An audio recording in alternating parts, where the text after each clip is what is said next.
So now let's plot y is equal to x.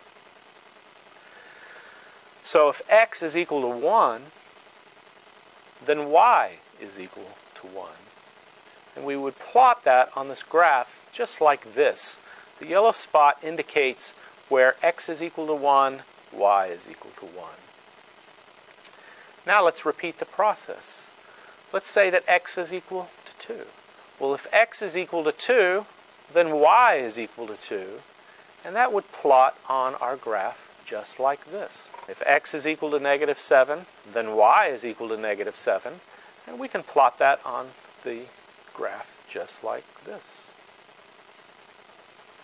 Well, once we connect the dots, we notice a straight line has formed.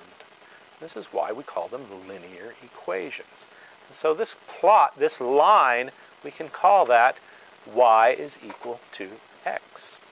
So now we've plotted out y is equal to x. And that was simple enough, because if x is equal to something, then y is equal to exactly the same thing.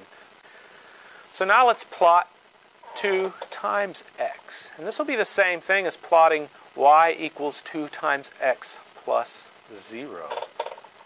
So here the coefficient of x is 2, and the constant is 0.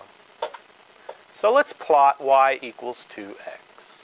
If x is equal to 1, y will be equal to 2. And so we would plot that just like this.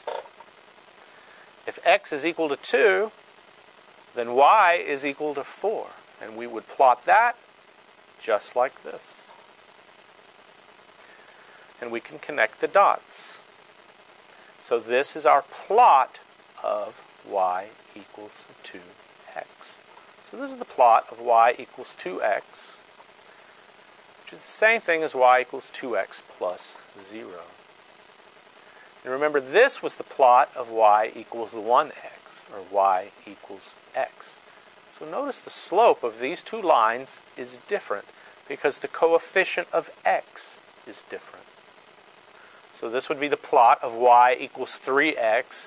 If x is equal to 1, then y is equal to 3. And this is the plot of y equals 4x. And y equals 5x. And y equals 6x. Or even y equals 100x. So notice it's the coefficient of x that controls the slope of the straight line. So when we change the constant, the slope of the line will not change. The only thing that will change is the line moving up or down, which is the same thing as the line moving right and left. It's the coefficient of x that controls the slope.